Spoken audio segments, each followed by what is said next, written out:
Que ya viene la revolución, para que se asustan será para mejor. Es el pueblo entero el que ya está gritando, ¡viva la revolución! Iranian nuclear weapons development. They have turned the island into a communist hellhole. The experiment in Venezuela has failed completely.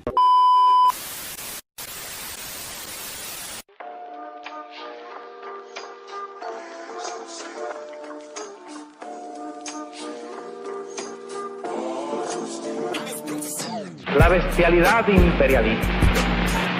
Bestialidad que no tiene una frontera determinada ni pertenece a un país determinado. Bestias fueron las hordas hitleristas, como bestias son los norteamericanos hoy, como bestias son los paracaidistas belgas, como bestias fueron los imperialistas franceses en Argelia. Porque es la naturaleza del imperialismo la que bestializa a los hombres, la que la convierte en fieras sedientas de sangre que están dispuestas a degollar, a asesinar, a destruir hasta la última imagen de un revolucionario, de un partidario de un régimen que haya caído bajo su bota o que luche por su libertad. Y la estatua que recuerda a Lumumba, hoy destruida pero mañana reconstruida, nos recuerda también en la historia trágica de ese mártir de la revolución del mundo, que no se puede confiar en el imperialismo, pero ni tantito, nada.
Coming in with some fresh, amazing, revolutionary music and television from the Soviet era, the Soviet Union.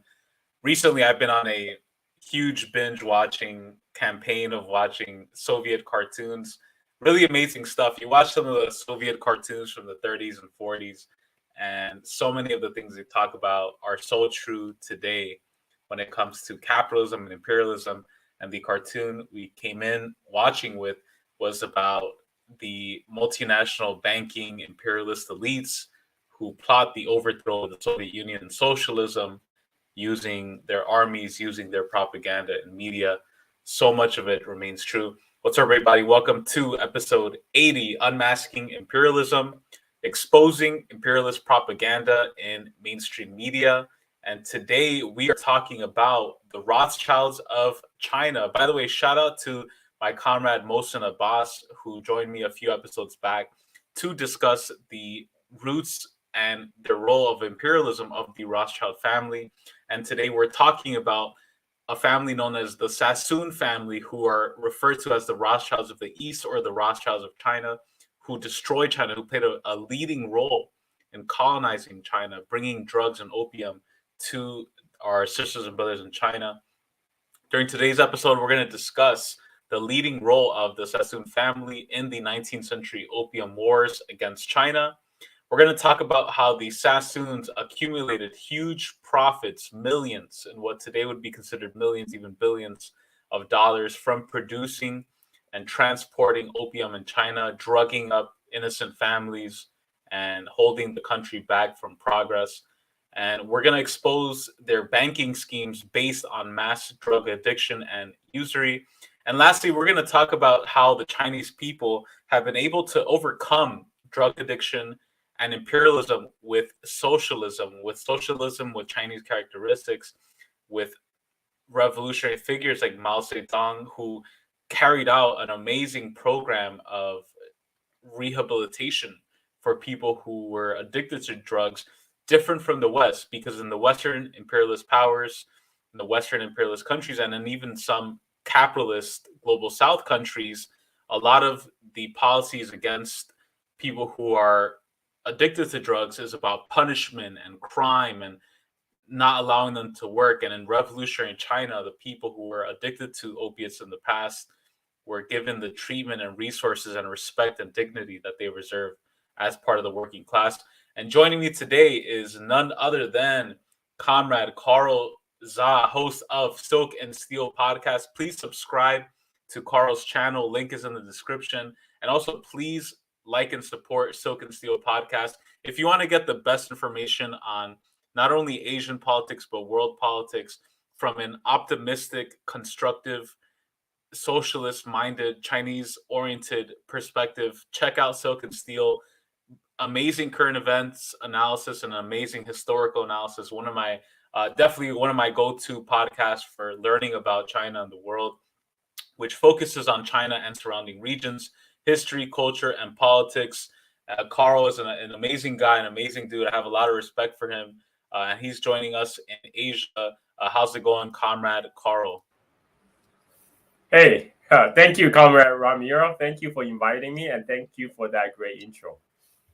Nice. Thank you so much, brother. And I feel so underdressed, man. You got like the nice silk shirt. You got the professional background, like the studio. I'm like in my t-shirt and my like disgusting apartment. This is my wife did all this work.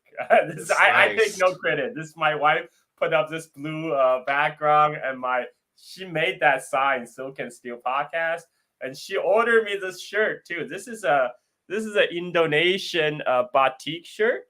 This is kind of traditional Indonesian style. It depicts like rooster fighting, which is another traditional sport in Indonesia. So, yeah. Beautiful. This is a traditional American shirt from Target, also known as Target. The finest polyester known to man. But I appreciate having you on, man. It's always a great time talking to you. I want to, really get into a deep dive into the history of China. I think Chinese history is so fascinating. And before we get into that, I just want to give some shout out to comrade Miriam Mohammed, to comrade Big Teal, to comrade Aware Pilgrim, to comrade Tiang Wang, 4 a.m. here in the UK. And yeah, my apologies. I know it's late as hell because I'm based in California. Carl's in Asia. So for me, it's like not too late. And for Carl's like early in the morning. But for our comrades on like the East Coast, it's like late as hell. So My apologies, but if you're a night owl, it's Friday night, you got nothing else to do, then stay tuned for the conversation. I think it's going to be a great one. Before really getting into talking about the Sassoon family, I do want to share a quote of the day or quote of the episode. I kind of want to start doing these more often. I think would be cool and relevant to have more of these discussions. This is from Comrade Mao Zedong. Ever since the monster of imperialism came into being, the affairs of the world have become so closely interwoven that it is impossible to separate them. We, the Chinese nation, have the spirit to fight the enemy to the last drop of our blood, the determination to recover our lost territory by our own efforts, and the ability to stand on our own feet in the family of nations. But this does not mean that we can dispense with international support. No, today, international support is necessary for the revolutionary struggle of any nation or country. And that is Chairman Mao in the 1930s, an amazing, brilliant revolutionary. When I traveled to China a few years back, had the honor of visiting this small village in Jinganshan, where the Chinese Revolution started, the Long March, a beautiful history, so much amazing history in China. And so I'm glad to kick off this episode with that quote from Mao Zedong. Before I get into some of the overview of the Sassoon family, Carl, why don't you tell us just a general overview of the role that drugs and opium played in China during the 1800s, just to give people a sort of crash course, because I don't think a lot of people are really aware of that. Yeah, so opium was known in China for a long time, but historically it was used as part of the traditional Chinese medicine, and it was also known for its very deadly effect. If you ingest too much of it, it will kill you because it suppresses breathing, and then you die. And and it was very expensive because opium it's an imported goods, so it's used in very sparing quantities. And then during the Columbian exchange, tobacco was introduced to Asia, first brought by the Portuguese and Spanish. And while in the Dutch colony of Java, present-day Indonesia, now a new way of consuming opium was invented, is mixing opium with tobacco and smoking. Now that dramatically changed the opium consumption, because before, to ingest opium, if you eat too much, you die. But when opium is smoked, because a lot of the opium was actually burned off, and it became quote unquote safer to consume, and so it became with the popularization of tobacco smoking, the opium smoking also became widespread, and it starts to spread from the Chinese diaspora community in Southeast Asia back to mainland China. But still, in the 1700s, it's a luxury goods. It's only the elite can afford it because it's imported, and smoking opium is like a status symbol. It's only the elite could afford it. And now enter the British. So British, they came. They gradually replaced the older European colonial powers in Asia. First Portuguese and the Dutch, and when the English came to trade with China, they didn't have much goods that the Chinese want. The only commodity that Chinese would buy was Indian textiles that was produced in India. The English merchant would try to market their woolen shirts in Guangdong, because at the time the only port that's open for foreign trade is Canton, aka today's Guangzhou. And Guangzhou, for people who don't know, is tropical. Guangzhou is south of the tropics of Cancer. So you're not going to get many sales of the English woolen shirts in a tropical climate. And so the only medium of exchange the Chinese would take for English purchase of tea, porcelain, and silk is hard currency, silver. and to get silver, English had to import it from the South Americas. So before the Spanish discovered huge silver mines in Bolivia and Mexico, and they would load the silver onto the Manila galleons, which is loaded in the Mexican port of Acapulco, and sail across Pacific annually. And in Manila, the American silver will be used to exchange for Chinese silk, porcelain, and stuff. So the British find themselves also have to purchase the Spanish American silver to pay for the Chinese goods. So they thought, okay, well, we have to address this trade imbalance, right? So they thought, okay, let's sell Chinese drugs. Opium became the choice because British also around after the 1750s, British gained a foothold in India, and especially in the Bengal region, the today's Bangladesh and West Bengal of India. That region is suitable for opium plantation. And then the British they forced the Indian farmers to switch from planting food crops, rice, to planting opium. Now you can't plant two at the same time because the time of planting rice and opium, they're offset each other. You can't. So the farmers really have to make a choice, either planting rice or opium. And normally opium is producing a very little marginal quantities, for local consumption. But British is like, no. Opium is a cash crop. You gotta pay us in opium in taxes, right? So British East India Company had opium monopoly. They mandated all the Indian farmers. First, they make Indian farmers to replace their production of staple crops with opium, and then they mandated that the Indian farmers must sell those opium produced to the British.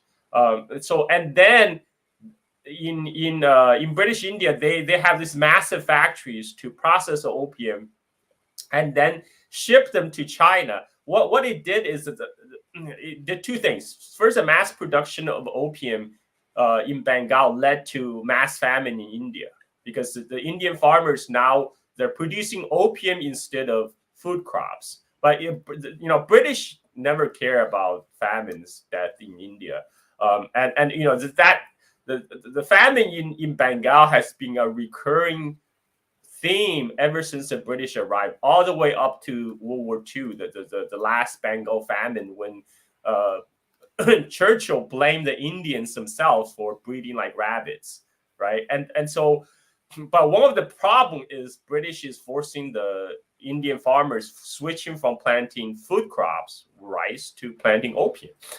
So this opium they could use to turn around and sell to China. And the mass production of opium allowed the British to depress the prices of opium. So opium is no longer a luxury goods. It became affordable. And the opium, and the British actually actively collaborated with Chinese drug pushers to give people free samples of opium. They were handing free, like here's a free hit. The first one is on us. They give people free sample of opium all along the Chinese coast. So pretty soon, China had a huge opium addiction problem. There was an estimate, like in the 19th century, in the mid 19th century, China, up to 40% of Chinese male population was taken to opium. And I anecdotally, I know from my own family history, my grandpa, my mother's father, he was originally from a landlord family, but the family lost their fortune because his older brother smoked the family fortune away in opium pipes. And then in the end, and local bully also took away the rest of their land. So my grandpa, even though he was born from a landlord family, he actually grew up a proletariat because his older brothers smoked the fortune away, and he had to start from like the very bottom of society. He was at one time a vegetable vendor, and then he was an apprentice to chef. So he did everything, and this is just a microcosm of a reflection of much wider societal problem in China at the time. And then Chinese officials noticed the problem, but British initially resort to bribe Chinese officials to turn a blind eye to the opium smuggling, because opium has been banned since the 1700s in China, and until up to 18 and every year the opium import to China was skyrocketing. It was going parabolic. The first shipment of opium from British India consists of 40 tons. But by the eve of the Opium War, British was shipping over 1,000 tons of opium to China, and that not only making masses of Chinese people become addicted, but it also led to outflow of silver to the British East India Company's coffer. And a lot of British smugglers got fabulously rich. Like one of the famous opium smuggler is by the name of William Jardine. And he, because the Chinese banning the opium in 1830s, the Chinese emperor finally sent the imperial commissioner Lin Zexu, who was known for being incorruptible. And he mandated all the British traders in Canton to hand over their opium on the pain of death. And then he gathered all the British opium stockpile and burned them up with limes in the place called Humen. And this enraged the British business community, because opium is the largest trade item of Britain. When I came to the United States in high school, when I studied, when Opium War is covered, there's a lot of talk about the British wanted open trade. But when your largest trading item is opium, when you're asking opium trade, you're asking for unrestricted drug trade. Right. And so the British opium smugglers were so enraged that William Jardine traveled to London, and he started buying up newspapers in London to publish xenophobic stories, to say how Chinese are insulting the dignities of the British citizens, how the Chinese treat look down the British as barbarians, and how the British, basically how Chinese are being racist to the British, and how that's unacceptable, and how the China imposing all these restrictions, restricting them to only to trade at the port of Guangzhou, and how the Chinese British subject have to be subjugate them to capricious London Chinese laws, and basically just whipping the public for war. And when I was reading that, what struck me was how modern it is.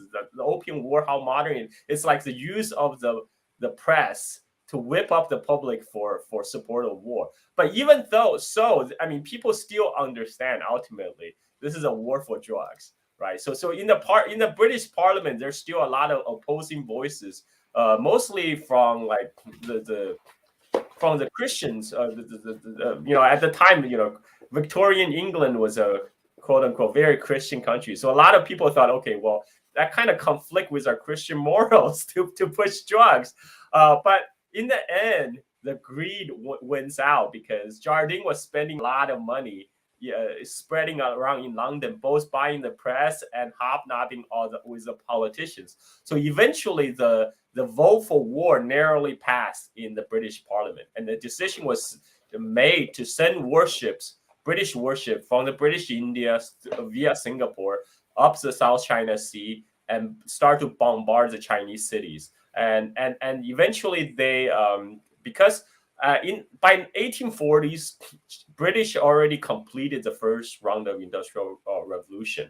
At that time, British had ironclad steamships that would allow them to transport thousands of troops from British India all the way to Guangzhou, and then up the Chinese coast to they sail into the Yangtze River, and they're about to lay siege to the city Nanjing.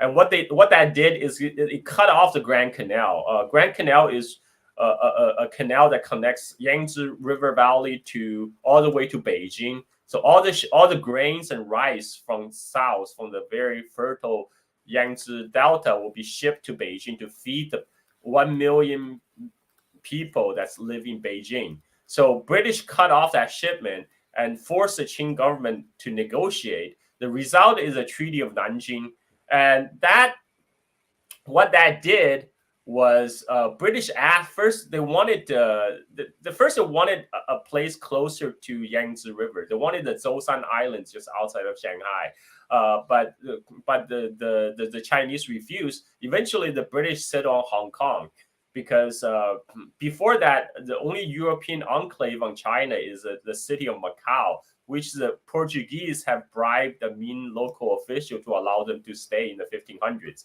and they could have factories in Canton, in Guangzhou, but they could only stay for 6 months. And after the trading season is over, they're required to leave and depart to Macau. So British wanted their own enclave, and so they demanded China to cede the island of Hong Kong to Britain, along with paying Britain millions of war indemnities. So China was paying for the privilege of being invaded by the Britain, and that this is the beginning of the colony of Hong Kong. This is as a result of the first Opium War, but the British weren't satisfied because they gained the right to trade in China. Several treaty ports were open where the foreign community are allowed to settle, and then they're not subjected to the Chinese law. So this is what's called extraterritoriality. So the British citizens in China doing business China, now they're no longer answerable to Chinese laws. If any dispute involving British citizens, they have to be tried in the British courts, because they say, there's no human rights in China. Chinese have these very cruel laws. We can't subjugate our population to these random Chinese laws.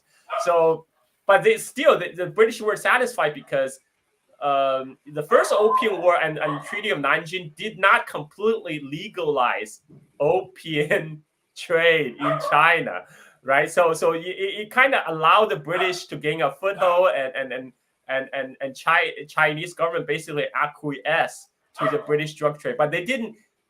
The law haven't changed on the Chinese books to completely legalize the drug. So British and the French then waged a second Opium War in the 1850s, and they sailed up all the way up to Beijing. They occupied the Forbidden City, and they burned down the Summer Palace. After they looted the Summer Palace, they burned it down because Lord Elgin, the British commander, who is the son of the Lord Elgin who looted the.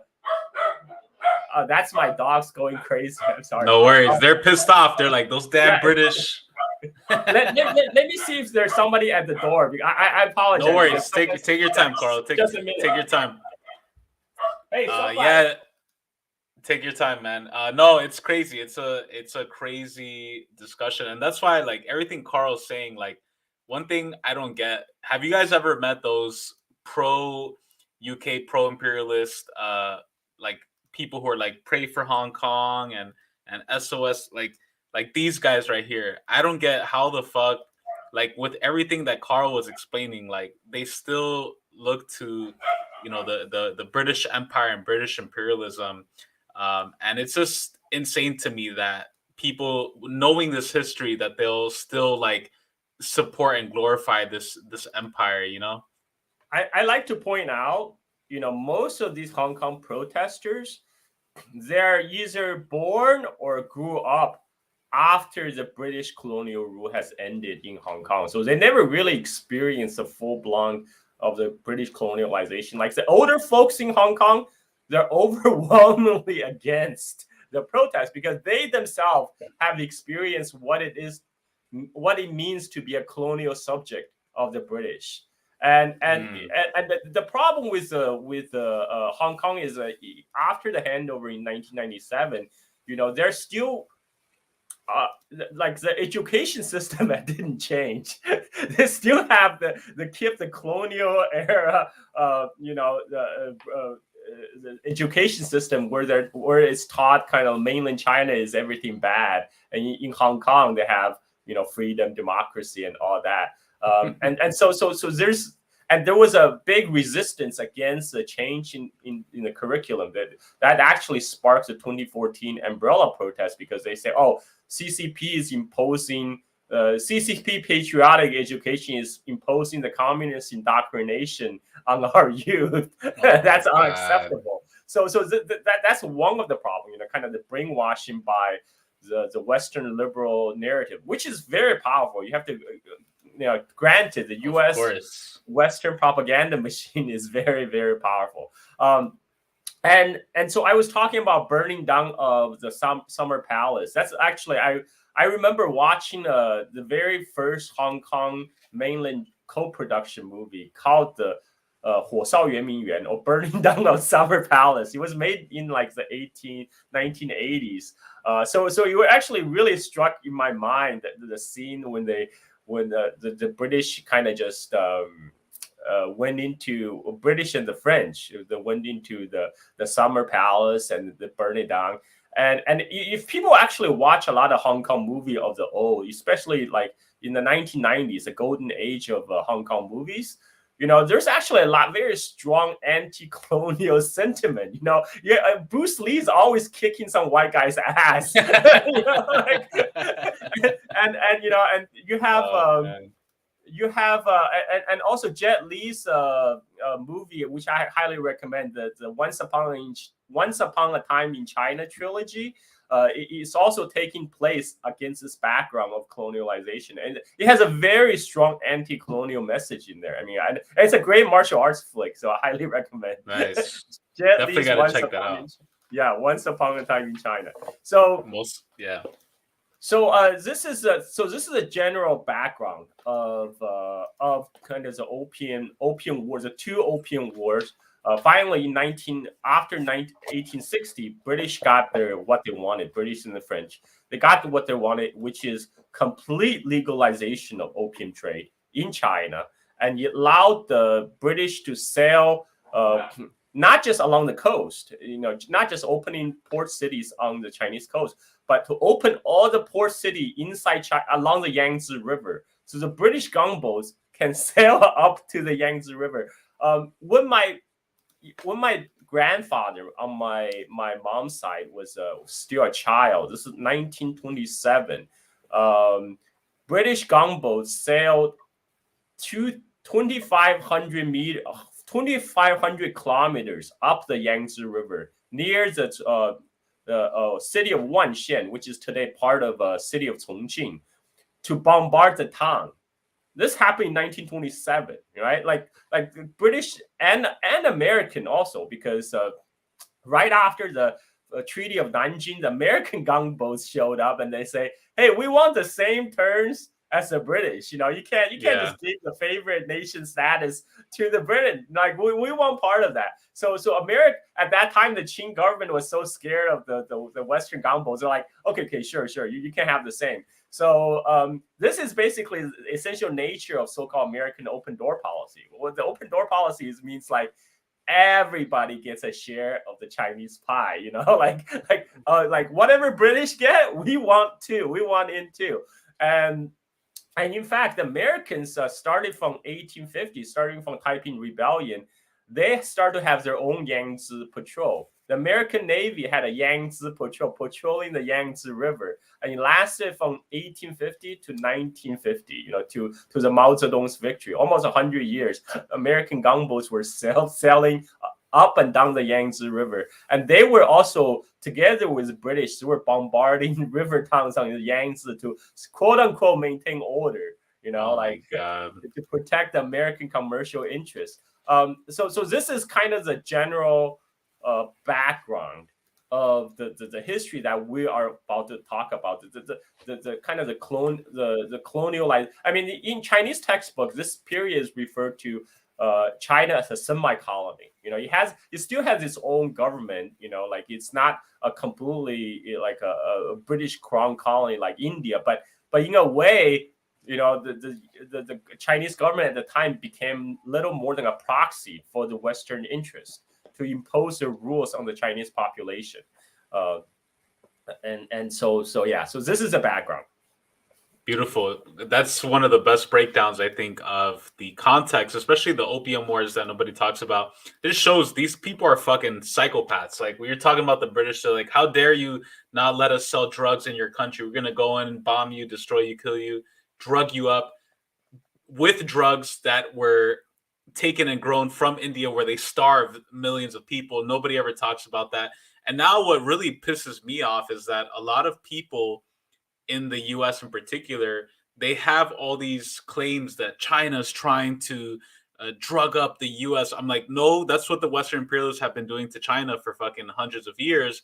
And now they're claiming that, you know, China is on some secret mission to do that. So, you know, one thing I kind of want to introduce, because one of the families that I think is very not really often mentioned when we talk about the opium wars and China, is the Sassoon family. This is an image of the Sassoon family. By the way, I was talking to my girlfriend Ophelia earlier today, and we we're kind of like, damn, I'm not gonna lie, I kind of look like I could be related to one of them. Like, if I just wear the same outfit, I could probably be like one of their cousins. But anyway, this is the Sassoon family, commonly referred to as the Rothschilds of the East or the Rothschilds of China, because of the huge amount of money they made from finance and trade. The Sassoon family was originally based in Baghdad, Iraq, but they later relocated to Bombay, India, and then China. And this is exactly what Carl was talking about earlier, that India-China connection, where they grew a lot of the opium in India and then brought it to China to sell as a commodity, force and drug the population.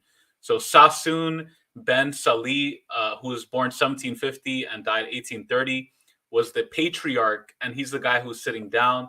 He was the chief treasurer to the Ottoman leaders of Baghdad and southern Iraq during the Ottoman Empire.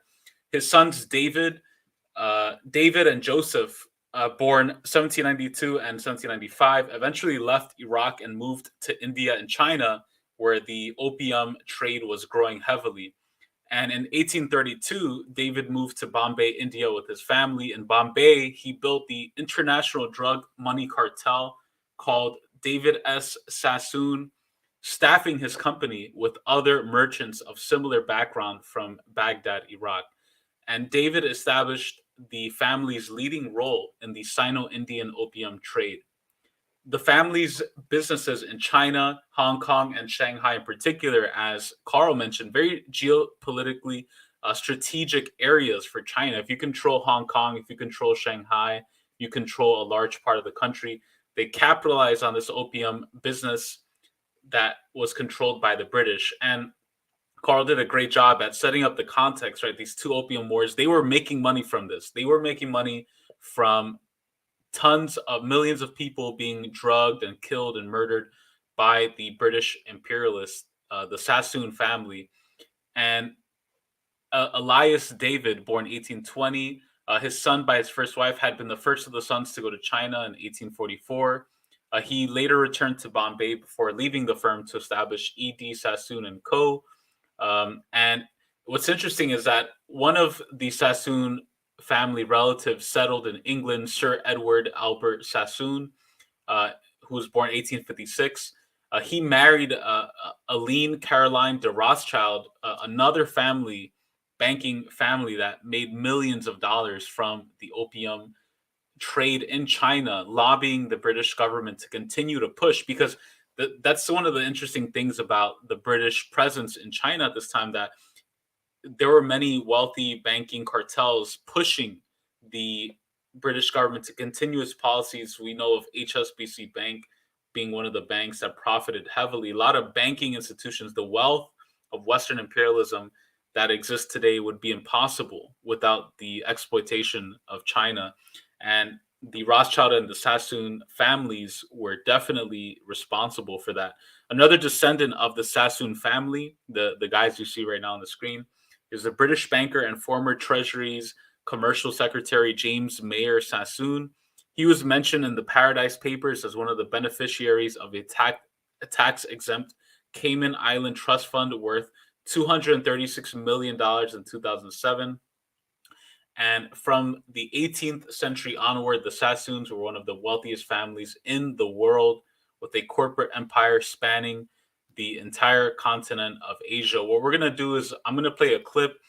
This is a clip, very interesting, man. This is Jonathan Kaufman, former China correspondent and author of The Last Kings of Shanghai.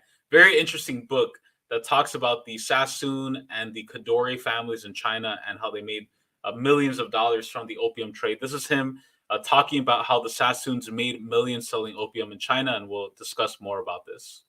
Now, China at this point was still a closed country. It didn't want anyone coming in who did not have permission. Most of its cities were closed to foreigners. And the main reason for that was that the British firms were dealing in opium and smuggling opium into China. Opium was incredibly profitable. It was a very profitable business for these British firms. But the Chinese were very afraid of it. And about this time, about 12% of China's population was addicted to opium. Now, as a comparison, these days, about 2% of Americans struggle with opioid addiction.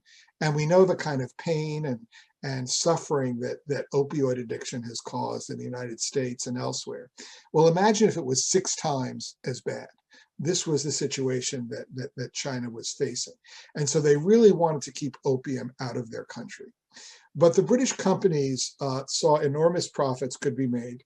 And so they lobbied the British government to essentially go to war with China over opium. These were the opium wars of the late 1830s and early 1840s, when British gunboats sailed up into China, defeated the Chinese Empire, and demanded that China open up its cities for trade.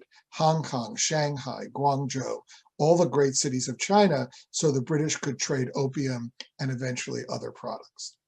Well, David Sassoon looked at this and he realized there was an incredible business opportunity to be made. And he had 8 sons, and he essentially deployed his 8 sons across China to establish a beachhead for the family business. And the Sassoons became very successful in trading opium, in large part because they were technologically very innovative. I sometimes think of China at this time like the Silicon Valley of its time, where young men, they were always men, could go and make a fortune very quickly. The Sassoons decided to invest in steamships. And what that meant was that they could take the opium, which was grown in India, and get it to China faster than their British rivals who were using sailing ships. They were the first family to invest in the telegraph, and that allowed all the sons of David Sassoon to communicate with each other and to communicate with their father back in Bombay and discuss what was the price of opium doing? Should they bring the ships now? Should they wait until the price rose? And because of these innovations and this kind of entrepreneurial thinking, within about 10 or 15 years, the Sassoons were able to dominate the opium trade and to drive all their British rivals out of business. When I was working on the book, I was able to see the business records of many of the British companies who were dealing with the Sassoons, Jardine Matheson and others. And they were just kind of stunned by how swiftly the Sassoons were able to take over the opium trades. They kept on referring to these dirty Jews, where were they coming from, these hook-nosed traders. But the fact was, by 1860, 1870, the Sassoons essentially controlled the opium trade to China. And the communists in 1949, when they were able to conquer China, they seized the Sassoon business records in Shanghai. And I was able to see them. And the Chinese concluded that the Sassoons probably made about $1 billion, B for billion, in profits from the opium trade. And that money then was kind of used to buy other property, build hotels, build factories, and so forth. I think the whole question of opium is a difficult one because certainly as Jews, many of us feel that the idea of Jewish values is something that's going to influence all your life and your business decisions as well. And we like to think of Jewish businessmen as being perhaps more moral than others. And so I asked the Sassoon descendants today about the opium trade and about their feelings about it. And they pointed out quite rightly, opium was legal. It had been made legal after the Opium War. It was legal in Britain. It was legal in India. In fact, the British government taxed opium to help pay for the colonial government in India. One way the Sassoons became so influential is that they would entice members of the British aristocracy, including the Prince of Wales, to invest in opium as a way for them to make a quick profit as well. And so what the Sassoons would say to me is that, opium, it was like cigarettes or like alcohol. This was a vice, and, the Chinese wanted it. And so the Sassoons saw it as a business decision. And while that's true, I don't think it tells the whole story. The Sassoons knew how dangerous opium was. They themselves never used opium. And in fact, while they were growing their opium trade, there were numerous efforts in London, the United States, and elsewhere to stop the opium trade. Doctors would mobilize to speak out against it. There would be campaigns to try to make the opium trade illegal. And when I went through the Sassoon business papers, they often are having to fire Chinese workers who had become, helpless because they were addicted to opium.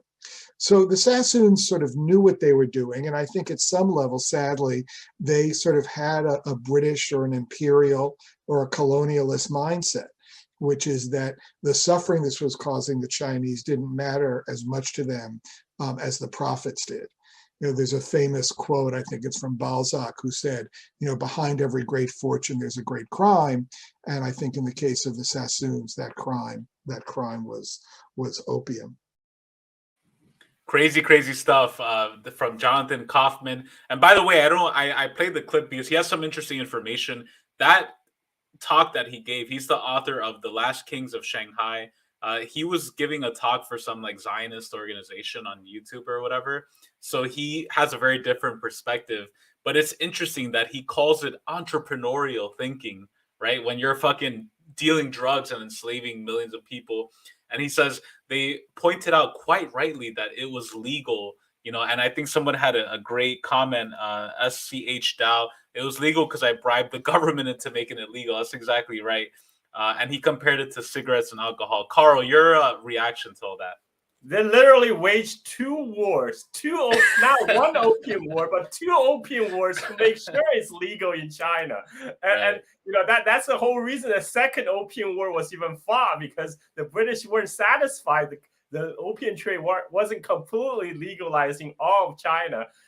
So they had to go to Beijing and burn down the Summer Palace to quote unquote teach Chinese a lesson. And this is this is very similar to actually the prevailing sentiment among the Western colonialists at the time, because the Victorian England prided itself on its Protestant morals and ethics, right? And a lot of these opium smugglers, they themselves sponsor a lot of evangelical Christian missionaries to go into China to proselytize. And a lot of these missionaries, at the same time, they decry the depredation brought by the opium trade, but at the same time, they're willing to take money from these opium merchants who sponsor their work. But their justification is that yes, but we are saving souls, right? We're trading, we're giving them something, a value even greater. We're giving them the kingdom of God. We're just taking away their life on this earthly realm. We're giving them the door to the heaven.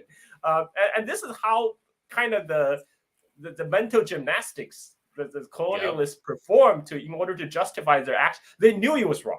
All of them knew it was wrong, but they kind of jumped backwards to justify why this is all legit. And again, I think it's this kind of guilty conscience that really plays kind of the current modern projection when, say, United States is talking about China.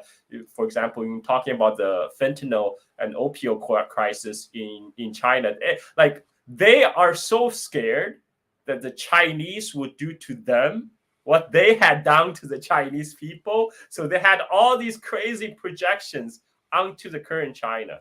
And as far as I know, China is not selling its aircraft carriers to California to demand United States, take drugs as payment. I mean, this just does not happen.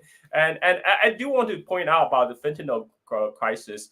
The accusation against China is a chemical precursors that's used to as a component to make the fentanyl. It's produced by pharmaceutical companies in China, but they're produced as pharmaceuticals.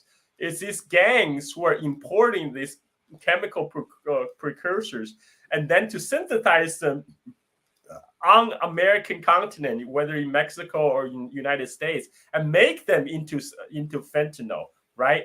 And these are not state-sponsored, state-sponsored operation the way the British East India Company was, or there's not a fentanyl war imposed on the United States, to make United States to accept the fentanyl as a legal, to legalize fentanyl. Nothing of that ever happened, and so again, like there's a lot of guilty, and like some people pointed out in the comments too. America also profited from the opium trade because while British corner about 85% of the opium market in China, the Americans had about 15% of the opium market in China. And all the great New England old money families, like the Forbes family, from whom the John Forbes Carey descended, made their first gold in China. It's all these Jonathan Kaufman talk about all these entrepreneurial young men making their fortune in China, right? This happened, like John FDR's grandfather, Warren Delano, John Forbes, all these young Americans, they traveled to China as teenagers. They came back in the early 20s, and they're quote unquote self-made millionaires, by selling opium, and that opium money actually seeded the industrialization effort in United States, because John Forbes created an investment bank in in United States with his opium money proceedings, and he invested in railroads built from New York extending to Chicago. So all the U.S. Western world expansion, industrialization, all got seeded with opium money, and all the great institutions of learning that we have today, Harvard, Yale, they're all funded by the opium money. So the opium money is very deeply entwined in America's past. It's something that very few Americans today even are aware of it. Even also as well with other nations like the Bank of England, the City of London is completely financed and created with money from the drug trade in China from opium. And also the state of Israel today as well. We have to remember that both the Sassoon and Rothschild families, who profited billions of dollars from the opium trade in China, were huge proponents of the creation of the state of Israel, settled on indigenous Palestinian land. And the Balfour Declaration was basically written to the Rothschilds family, to the families like the Sassoons, to ask for money to create Israel, to kick Arabs and Muslims off of their land, to establish Israel. And so much of the horror that was created in China, the devastation, has led to tremendous resources for the West, for the imperialist countries, and continues today, even with the Sackler family from the United States. The Sackler family that produced one of the chemicals, OxyContin, that has been one of the main leading elements of opioid crisis in the United States. They have a virtual monopoly over that whole industry today, and they were big supporters of the war in Afghanistan. I find that really fascinating too, that a lot of these people who are in the drug and pharmaceutical industry, going back to the Sassoons, going back to Rothschilds, even today with the Sackler family, all of the people profiting from opioids and drugs, they always want war, because when there's war and when there's invasion, not only do they have fresh lands to grow that opium, Afghanistan is part of that crescent, right, where opium poppy can be grown. And you see that during the U.S. occupation of Afghanistan, from 2000 to 2020, 2021, if you were to see a chart of opioid production, heroin use, and everything in Afghanistan, it skyrockets. And isn't it interesting that Afghanistan borders China? Afghanistan borders a nation that the U.S. considers its enemy. So, like, I can picture the U.S. imperialists they want so bad to bring their drugs back to China. They want to do the same thing that they did in the 1800s. If you want to talk a little bit about that. Yeah. So what happened with, for example, the opium trade after British forced China to legalize opium trade after the Second Opium War, and after the Sassoons dominated the opium trade, and then the Chinese official decided, okay, fuck it, if we're gonna be forced to accept the opium trade, and let's at least make sure that, the money stays in China. We're gonna legalize opium cultivation inside China, so at least we don't have to import British opium from India. So and that led to opium crops, growing all over China. So by the late 1800s, I'm talking about the early the early 20th century, Chinese domestic opium production start to exceed the amount of import opium from India. And then the gangs of Shanghai, especially the green gangs, they started to hire chemists to set up factories to process opium into heroin in Shanghai. And then they started to export to United States.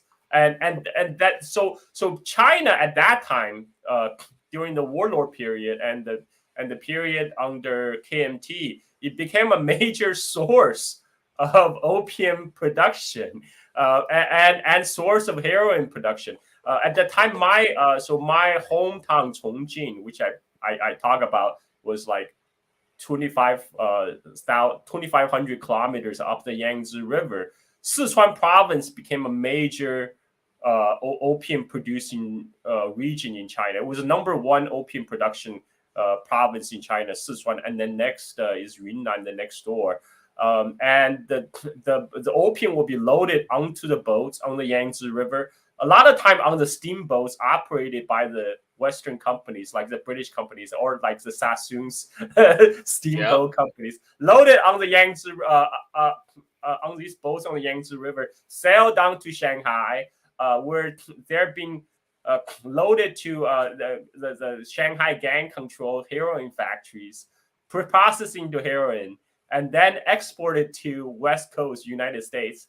And then during World War II, because of the Japanese invasion of China, the Japanese diverted all the opium and heroin traffic to its own war effort. So it cut off actually the United States was cut off from the opium and opioid supplies from China. So the U.S. the opiates addicts had a few years of going through cold turkey, and that's like, I think, the only chance the United States had realistically could stop future opioid crisis.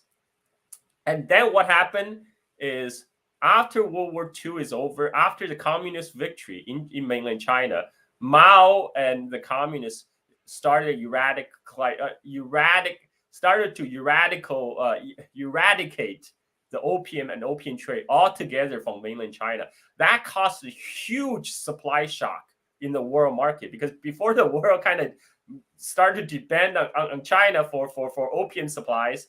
And then the other opium, another opium base was at the time was the Middle East, was Iran and Turkey. And then the Iranian government in the early 50s also pressured into, at that time under the Mossadegh, started to stop the opium trade.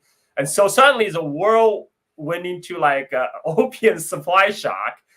And then United States, with the help of CIA, supported the KMT remnant army, who fled mainland China into northern Myanmar and set up shop in the place now known as Golden Triangle, this area between northern Myanmar, Thailand, and Laos. and turn that region into the world #1 production of opium and heroin before NATO occupation of Afghanistan. So that and at that time, to cover the CIA role in this, at the time the U.S. FBN, the U.S. The Federal Bureau of Narcotics, the head of FBN was claiming that Mao was flooding the world with opium. God. This was like 1950s. When China was cutting off the opium supply, and it was the KMT in Golden Triangle was producing the opium to cover for his KMT buddies. The U.S. head of FBM, the Federal Bureau of Narcotics, said, "Oh, Mao is flooding the world with the opium from China," and then next, we have to fast forward to the Vietnam War. A lot of the American GIs got hooked on heroin that was produced from the Golden Triangle, and they bring the habits back to the United States. So U.S. then never had a chance to kind of kick off this opioids addiction. I mean, like now we're just entering another manifestation with the fentanyl crisis, and so I want to bring it back. Another point about British use of opium is that all the Western colonial government in Asia derived their main source of colonial revenue from the opium trade. So the British had an opium monopoly in Myanmar. French had an opium monopoly in Indochina, so we're Vietnam, Laos, and Cambodia, and they made the Thailand was also forced to accept opium trade. So Thailand had their own opium monopoly. So what that means is the British Burma, they have to accept the opium import from British India, and all the opium addicts in Burma, then there's an opium tax. The opium tax is opium tax supported at one point supplied like 1/3 of the French Indochina budget, for their colonial government, and similarly in Burma. So a lot of these places, even the Dutch in the Dutch East Indies, which is now Indonesia, all these European colonizers were using opium to finance their colonial administration, and this history is very little known today because people don't want to talk about it. Basically, most definitely. No, dude, it's crazy you say that because it reminds me so much of Latin America. I mean, where my family's from in Honduras, in Central America, you have the rise of cocaine and the Contras, where the U.S. armed, funded, and trained the right-wing Contras, the counter-revolutionaries, to attack the Sandinista revolution in neighboring Nicaragua. And the Contras were armed, trained, and funded by Reagan. And not only did they attack socialists and communists in Nicaragua, they also brought drugs, cocaine, all this stuff to North America. This is the same tactic they use. And then just like China, right? How you said they accused Mao of doing this. They accused the left-wing government of Nicaragua saying, "Oh, you're the one that's trafficking." It's fucking psychotic. So one thing I do want to share before we kind of wrap up the conversation is this is a clip from by this comrade, Captain Cool. I don't know who he is. I'd love to have him on the podcast if he happens to see this. But this is a video how China eliminated opium addiction in the 1950s. And just to kind of wrap up the conversation, I want to play this clip and talk about the Chinese Communist Party's approach to drug rehabilitation and where drug laws stand in China today, and how the approach is different from the Western imperialist powers. In 1949, the People's Republic of China was established after the end of the Chinese Civil War. Mao Zedong came to power, and the Chinese Communists took control of China. The first thing the People's Republic of China did was they eradicated the opium addiction problem. And this was not an easy feat, but in 10 years, from 1949 till 1959 or so, the opium addiction problem was eradicated. And let me tell you how the Chinese did it, okay? In 1950, when the PRC was established, the Chinese communists began a massive education program. right? They went to the neighborhood committees. You know, in every Chinese city, there's like a neighborhood committee, right? So every single neighborhood has like a committee, and it consists of local residents. They ordered all neighborhood committees to register who are the known drug addicts. Afterwards, they educated all of the neighborhood committees that drug addicts are not bad people. They told the neighborhood committees that drug addicts are actually victims. They should be treated with respect, and they are actually victims of foreign colonialism, and we should actually encourage them to seek help instead of punishing them or treating them with contempt and hatred. So, in other words, the first thing the Chinese did was they said that instead of punishing drug addicts, we need to help and encourage drug addicts and treat them with kindness and treat them with respect. That's the first thing the Chinese did. The second thing the Chinese did was that they built these giant rehab camps in the countryside. And they encourage drug addicts to go into these camps and to rehabilitate, right? Now, in the past, drug addicts were treated like criminals. In the past, drug addicts were seen as failures, right? And all of a sudden, now they're treated with kindness. All of a sudden, they're treated with respect and encouragement. And they were very shocked at what was going on. So they went to these rehabs. They went to these camps. In these camps, they were given work. They were given work training. They were given political education. They were taught that they're not criminals, but they were actually victims of foreign colonialism. And after the rehab was successful, the drug addicts were given government jobs to help other drug addicts. The source of the opium was also cut off completely. The Chinese People's Liberation Army launched several expeditions into Yunnan and into the southern China border areas where opium was a popular crop. And they defeated the drug lords there, they defeated the drug dealers there, and they ordered the local populations to stop growing opium and to instead switch over to rice and other types of agriculture. In the 1950s, the Chinese nationalists, remnants of the Chinese Nationalist Army, you know, the Kuomintang Army that failed to flee to Taiwan, that stayed in mainland China, were actually fighting an insurgency in southern China, in Yunnan. These nationalist troops actually were growing opium to try to fund their operations. And many of them fled to Burma, where they later became a part of the Golden Triangle and they became drug lords. So actually, the nationalists are the criminals here. The communists were the good guys here. They tried to eradicate opium. They tried to help the drug addicts. And the nationalists were fighting a fucking guerrilla war in southern China and growing opium to fund themselves. So actually, the nationalists are a bunch of fucking traitors. Fuck those guys, man. Yeah, I'm actually kind of glad those guys all rotted away in the jungle instead of going back to China. That was Captain Cool. Carl, Carl was saying a lot of the same stuff. What is the Chinese Communist Party's position on revolutionary healing from drug addiction, and maybe talk about some of China's policies against drugs today? I want to point out not just drug, but all the vice trade. So in Shanghai, there were a large thousands and tens of thousands of prostitute population.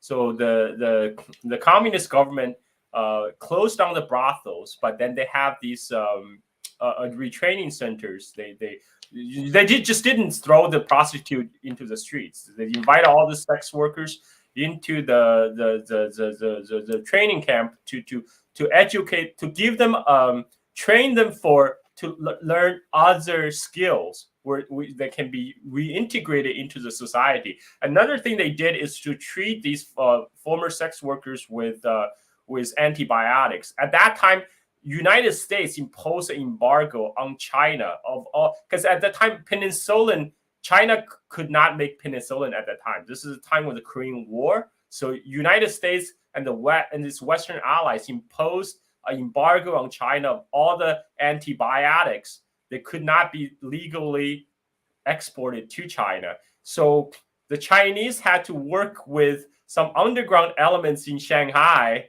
to smuggle in penicillin into China. And some of those penicillin originally were intended for the Chinese, the PVA, the People's Volunteer Army in Korea that's resisted the U.S. invasion of North Korea. But the Shanghai mayor Chen Yi at the time, he made the decision to divert some of this penicillin to treat the sex worker of Shanghai for venereal disease. And then they some of these former Shanghai prostitutes were sent to Xinjiang, very far other parts of China where people don't know their historical background. And that's where many settled there and married like the People's Liberation Army soldiers in Xinjiang. So that's kind of the history of rehabilitation of the sex workers and as well as the drug addicts. Wow. Yeah, I think that's amazing because you look at, for example, the US or capitalist countries where they focus on criminalizing behavior as opposed to treating the root cause, because as Marxists, and that's the brilliance of the Chinese Communist Party, it is guided by scientific socialism. And in understanding scientific socialism, you know that the economic base of a society determines the relationships and the superstructure. So it's not that people want to become drug addicts or drug dealers, or people want to get into sex work. They're forced into it because of the economic conditions. And by changing those economic conditions, by having jobs, by having training and skills that don't force you into those avenues, you're able to eradicate the problem in a way that doesn't just target the person. I like to think of it, I don't know, Carl, if you've ever been to like an arcade, but you ever played that game Whack-A-Mole, where it's like this thing that comes up out of the hole? Yes. That's how it's like, that's how the Western capitalists view these problems, right? They're like, okay, let's just get a hammer and hit whatever head comes up, but eventually it's going to come up somewhere else, right? Because you're not addressing the main issue that's going on. And I think the Chinese socialist model is really an inspiration for a lot of countries. And that's what's very unique, because, for example, like Russia and the Soviet Union, although there's many lessons that it can provide and offer, it never dealt with the same problem with drugs as China did, because opium and heroin, all these things were used so heavily against China during the Century of Humiliation for so long. There's so much that Latin America in particular, which is also very oppressed by drugs, controlled by the US government, controlled by the DEA and the CIA. There's so much that Latin America can learn from China, and even revolutionary governments in Latin America like Cuba, Nicaragua, Venezuela, they have policies that don't criminalize people who consume drugs, but they try to rehabilitate them. And they have been on the forefront of the fight against drug trafficking in the region. For example, if you look at Nicaragua, which borders Honduras, where my family's from, Honduras is a very big drug trafficking country, along with Mexico and Colombia. Actually, the Honduran president, Juan Orlando Hernandez, recently was just arrested and extradited to the U.S. He was being financed by El Chapo Guzman, who is one of the main drug lords from Mexico. It's like a sitting president, right? A fucking president who was a drug lord, a drug dealer. Like, that's a pretty big deal. You know, Colombia as well, Mexico as well, and then Nicaragua, Venezuela, and Cuba have been combating the drug trade and have been stamping that out. So it's an interesting discussion within the left about how we deal with it, because it is a big problem around the world. And people like the Rothschilds, the Sassoons, there are many families like that today who are doing the same sort of practices. So just to wrap up here, Carl, it's been really awesome talking to you, man, about the Rothschilds of China, Rothschilds of the East, the Sassoon family, opiates. Any final comments you want to make related to how China handles opium and these banking families that have stolen billions from China? Yeah, I just like to kind of bring it back to the Sassoons and Kadoris. These families, they grew their fortunes in China. They all became billionaires. They all became billionaire families. So Kadori, especially Kadoris, they after 1949, they just moved their base of operation from Shanghai to Hong Kong, and they control they supply 80% of electricity to Hong Kong. They're still like the Kadori family today is worth about $11 billion, right? And the Sassoons, they are. So you know, the book that you referred to by Jonathan Kaufman called them the kings of Shanghai. They were the richest men in Shanghai, and these people live as colonial overlords. You know, for this family who spent almost 200 years in China, they didn't learn how to speak Chinese. They have very limited interaction to actual Chinese people, unless as working for them as their employees or servants, right? And they have you know, they did hobnob with the Chinese elite. The Sassoons supported Chiang Kai-shek, right? When the Chiang Kai-shek finally came to Shanghai, there was a point where before Chiang Kai-shek decided to make a break with he decided to purge the communists. He decided to purge during the Shanghai massacre in 1927, which brought an end to the KMT cooperation with the Soviet Union. And then Chiang Kai-shek needed a new backer, so he turned to the Shanghai bankers, you know, and the Shanghai bankers created the condition is, we will support you if you marry the daughter of the Song family, because the Song family is a big comprador family in China. They have very close ties with all the Western interests, especially United States. You know, all the Song sisters were educated in U.S., so they say, okay, if you marry Song Meilin, the youngest daughter of the Song family, you know, that will seal the package. That will seal our alliance. So the marriage of Chiang Kai-shek and Song Meilin took place in the Cathay Hotel, the biggest hotel that was owned by Sassoon, Victor Sassoon in Shanghai. You know, now it's renamed Peace Hotel, and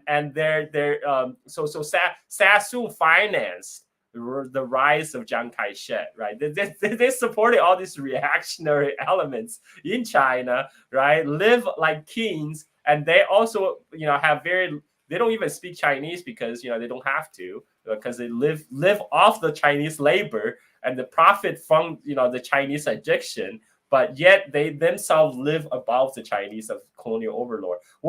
Another thing that Chinese Communist Revolution did is overthrew these colonial overlords. They have to leave Shanghai. You know, Sassoons left to Bahamas, and the Kadoris left to Hong Kong. And so today, you know, the sovereignty is back in the hands of Chinese people, right? I mean, like it's no longer the case when, you know, the foreign gunboats are sailing up and down Yangtze River, bombarding river towns, and then billionaire families are selling drugs to the Chinese workers and live like kings. Like the Kadori built the biggest mansion in Shanghai called the Marble Palace. That was based on Versailles. Palace. And after the communists took over of Shanghai, they turned that place. They made Kadori to quote unquote donate it to the communist government, and they turned the Marble Palace into the Children's Palace, which became like a playground for children. You know, you go to Shanghai's Children's Palace today. That was a former mansion of Kadori. It's called Marble Palace. Yeah, now it's a children's park. That's amazing, dude. Like, I wish in Latin America we could do the same thing, liberate these spaces. By the way, the guy we're seeing on the screen is Michael Kadori, aka Mr. Penguin from Batman Returns. The bad guy. This guy, dude, he's worth like billions. His family made a lot of money from the opiate trade in China, and he's exactly the part of that family that is supporting the Hong Kong protest, quote unquote protests. This guy is fucking evil, man. Let's look at his eyes, dude. He looks like he just got spawned from hell or something. But man, and I'm glad China has been able to, you know, take these, somewhat push back on these people. They're very powerful people. Yeah, and the thing is, right now, you know, people like to make facetious comments on how like, oh, there are billionaires in China, you know, too. But guess what? Billionaires in China don't make They don't make laws. They don't influence policies like the way the U.S. billionaires do. You know, even Elon Musk have to obey the Chinese law while in China. They cannot just buy out a newspaper and influence public opinion and fund a think tank and lobby the Chinese government. That does not work. The Chinese government tell them what to do, not vice versa. And this is a very important distinction. And again, like this is this, I mean, this is the era where the foreign gunboats can just sail up to the Chinese coast and force their will onto the Chinese people. That era is gone forever. Most definitely. And even the understanding of wealth in China, the Chinese socialists understanding of wealth, like the people who are wealthy and successful in China, they're not doing it because they're selling drugs or magic money or finance schemes or the stock market. They're producing industry, right? They're taking part in the national development of China, creating independent cell phone industries, creating independent TV, media, you know?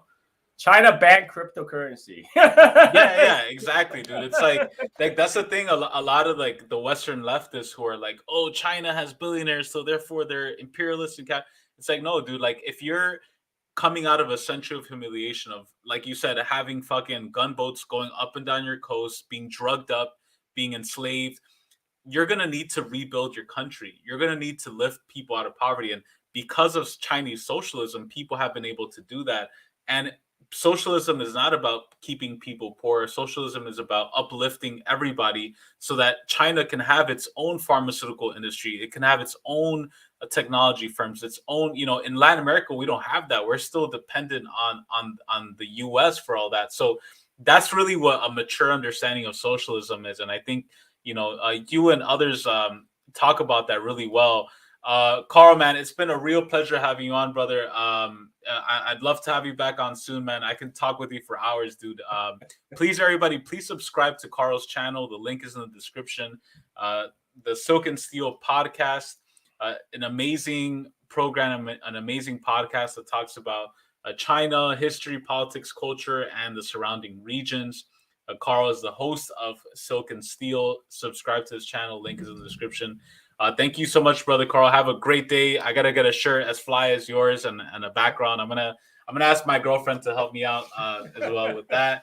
Have a great day, brother Carl. Take care, man. Thank you, and talk to you soon, brother. Peace. And we're gonna go out, by the way, to everybody who's watching and listening to some more cartoons from the Soviet era. This time, talking about the rise of millionaires and billionaires. This is from the Soviet Union. So many truths in this. Peace, everybody. Take care.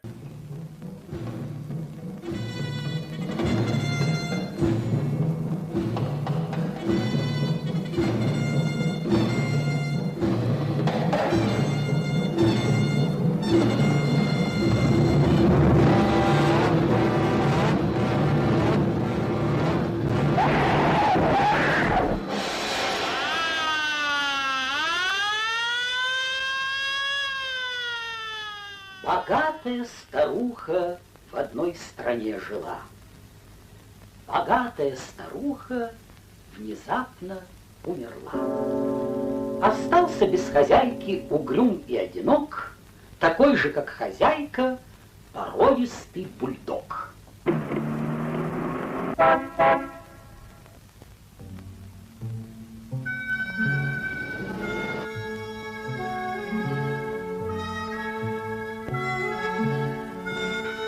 Имела та старуха племянников родных, а также по закону наследников иных.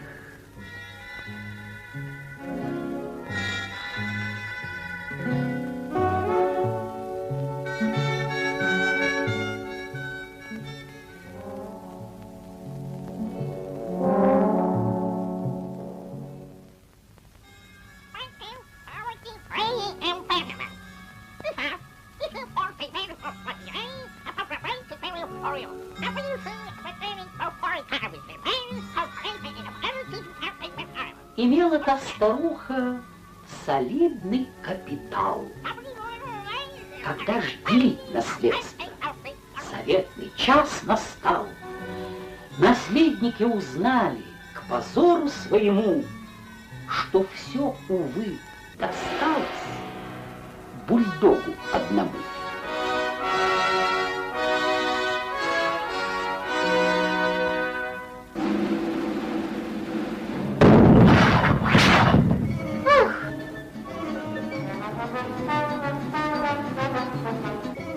Не могут адвокаты за это отвечать. Закон на завещании, есть подпись и печать.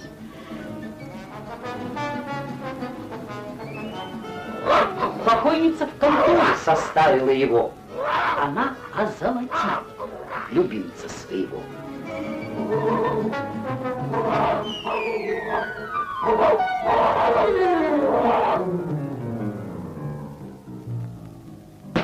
Зачем собаке деньги? Ходить в универмаг? Бывают разве деньги у кошек и собак?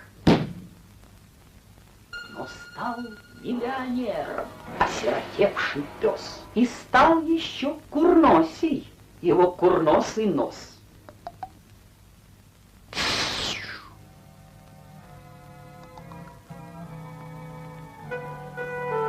Квартира в самом центре, на 5-й авеню. Шеф-повар составляет на каждый день меню. На завтрак отбивные, бифштексы на обед, на ужин фрикадельки, сардины и паштет. Он ездит на курорты, здоровье бережет. По средам парикмахер под бокс его стрижет. Есть у бульдога вилла и новый кадиллак, и сшитый у портного собачий черный фрак. Согласно завещанию, живет при нем слуга. Он ездит с ним на скачки, на гонки, на бега. Огни реклам над городом пылают, как пожар. Пес едет развлекаться в ночной шикарный бар.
Он ходит на приемы и там коктейли пьет.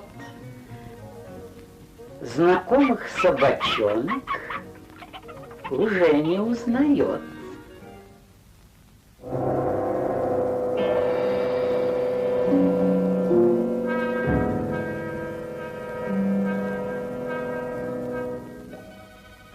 Он в клуб миллионеров записан как банкир.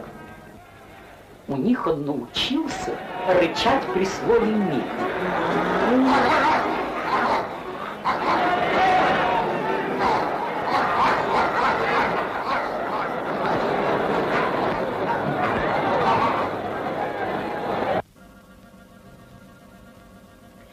печатают газеты с бульдогом интервью. Бульдог в них излагает позицию свою, собачью точку зрения на космос, на прогресс. И вот уже он избран на выборах в Конгресс.